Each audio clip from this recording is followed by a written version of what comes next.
The other interesting thing about the evening that I've seen, which was talked about on that first video, and I will probably end up making an entire video on that subject, anyways, is deer standing up, not deer, mature bucks standing up in relation to the thermals switching. And what I was noticing was it wasn't. I think that in the first video and in a lot of podcasts also, I've talked about how it technically was though in relation to time with whenever the weather was switching. So if you just looked at the weather app on your phone and you saw the peak temperature for that day and you saw whenever it kind of like flipped down and it Dipped. it dropped 2 degrees or whatever, then deer were standing within 5 to 15 minutes of that time frame.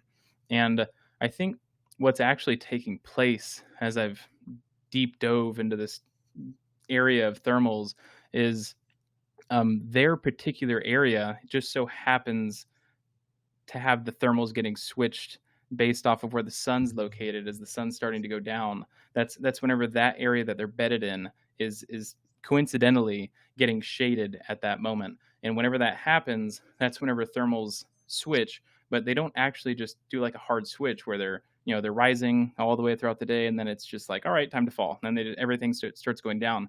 Whenever that switch is taking place and that area starts getting met with shade and the sunlight goes away, then they're actually swirling. There's a really, really long period of swirling effect that takes place. It can be 30 minutes, 45 minutes, sometimes more. And whenever the thermals switch and they begin swirling, I think that puts a mature buck at a extreme advantage in the location that he's in.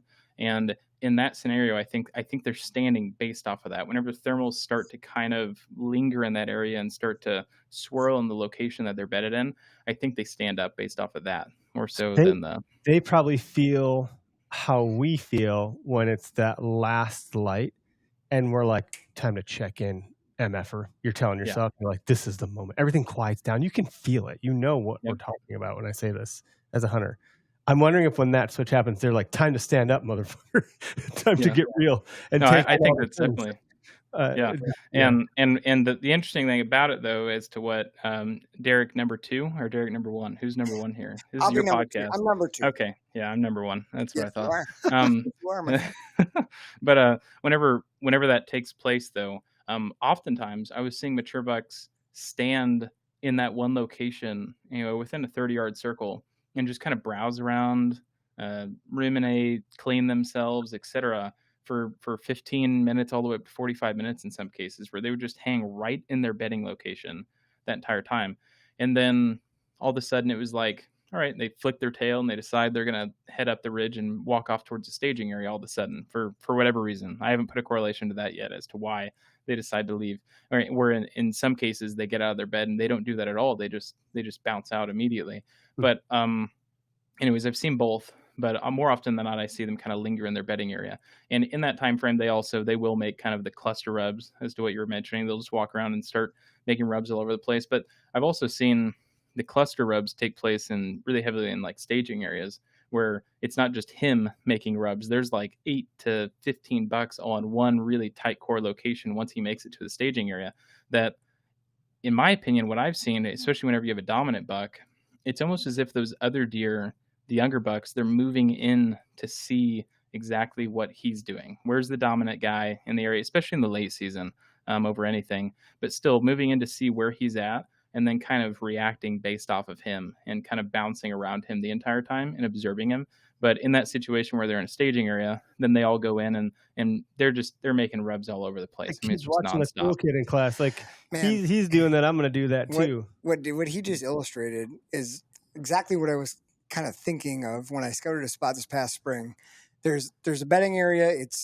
We're super flat here, so we don't have the same terrain as Derrick has in Missouri, but this really flat area that had really good cover, low cover, young cover. So not great for rubbing, but like really good for bedding, right? Like in dry years, really thick cover. And then as I came out of this, I found some beds in there. Okay, looks good. There's a couple of rubs. And as I came out toward this creek, it turned to alders, which trees that kind of grow horizontally, and the rubs started picking up. And like all of a sudden I started noticing other trails. And it was almost like exactly what he explained, where multiple deer were coming out to the edge of this creek where there was this thick underbrush, and then it opened up. But you could like see smaller rubs, but then like in the middle, I kind of found this like area where there was much taller, bigger thrashed rubs, and that's the area I followed back to like one of the main beds. But it was exactly what he like. It seemed like multiple deer were like converging there, coming out of the bedding area. And then, like, the little ones were either watching for the big one or, like, getting up earlier. So if I'm an OKS hunter, all I got to do is figure out where the big buck is and then just kind of get a few rungs up there so I can shoot my spike. And then shoot the smaller one when he comes in an hour before Sunday. Yeah, there you go. Like, yeah, if you think you know where a big one is, like, he's going to be really hard to kill. If you don't have that much time on your hand and you need to get some meat in the freezer like your grandpa was talking about, like, probably get it done on one of those smaller guys, 2-year-old buck or something. It's really interesting what he just mentioned about the thermal switching and deer getting out of bed and like how that pertains to hill country versus like flat marsh. Well, where I gun hunt, it's hill country. Actually we call it bluff country. It's the western part of the state, and there's like sheer straight drop offs and things. Yeah, Mississippi and Wisconsin where they kind of converge, and I don't know what to make of that yet. I'm excited to process this episode personally.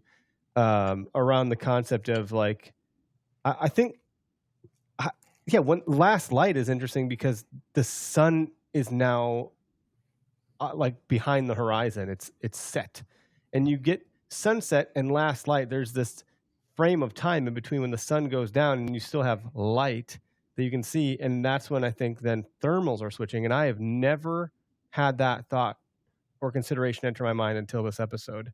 And so then if you take it a step further, like you're talking about, and you take into account areas that might be shaded or not be shaded, your timing could be different. Now, what do you do with that as a deer hunter?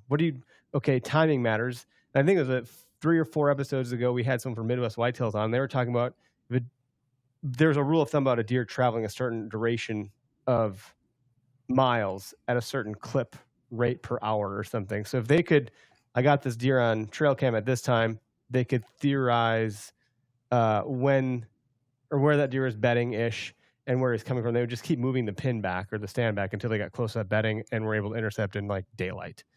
And I think that plus what you're talking about plus thermals, there's something here that feels actionable ish that you could kind of make some moves on to increase your odds as a weekend warrior. But you have to put in some effort. So I like the idea that you're just gold bricking at work, watching, like going through OnX or whatever and just plotting pins. And, hopefully you're doing some scouting off season to a degree. The more of that you're doing, the better you're going to be no matter what. You're going to have a plan A through Z if you do that like you do versus me. I have a plan A through maybe D or F. I don't really have a lot of additional plans. So like if plan A doesn't work, I'm kind of like, man, what do I do now? Just kind of making it up. But I like this talk track. This is pretty unique, I think, and interesting.